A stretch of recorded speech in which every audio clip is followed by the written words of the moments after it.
Human beings can be awful cruel to one another. We tend to think that kids are always encouraged to read and grown-ups can access any material they desire.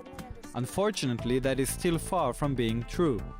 Over the past 30 years, more than 11,000 books were under the threat of censorship in the US alone. Since 1982, Banned Books Week raises awareness to the ongoing attempts to remove certain books from schools, bookstores and libraries. Last year, there were nearly 500 attempted bans on various accounts of so-called offensive language and religious viewpoints. This year's Banned Books Week came just in time as a North Carolina school board recently tried to ban Ralph Ellison's The Invisible Man. It claimed that this classic tale of race relations is, quote, too much for teenagers. After the decision generated a national outcry, the ban is now said to be reconsidered.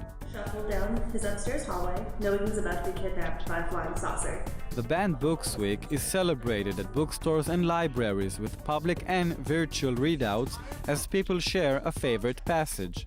I read a lot of banned books. Celebrity endorsements are always welcomed, and this year, Whoopi Goldberg chipped in, reading a poem by Shel Silverstein.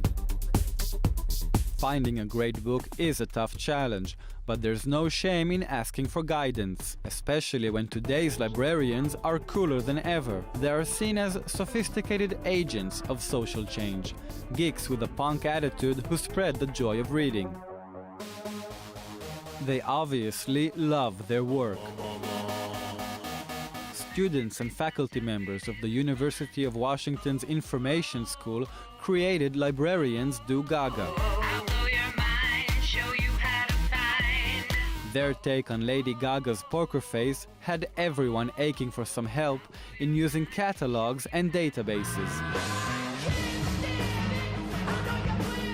Finally, the library has now become the place where all the action is. This high-speed chase is a tribute to the Beastie Boys' iconic Sabotage music video, reenacted by librarians.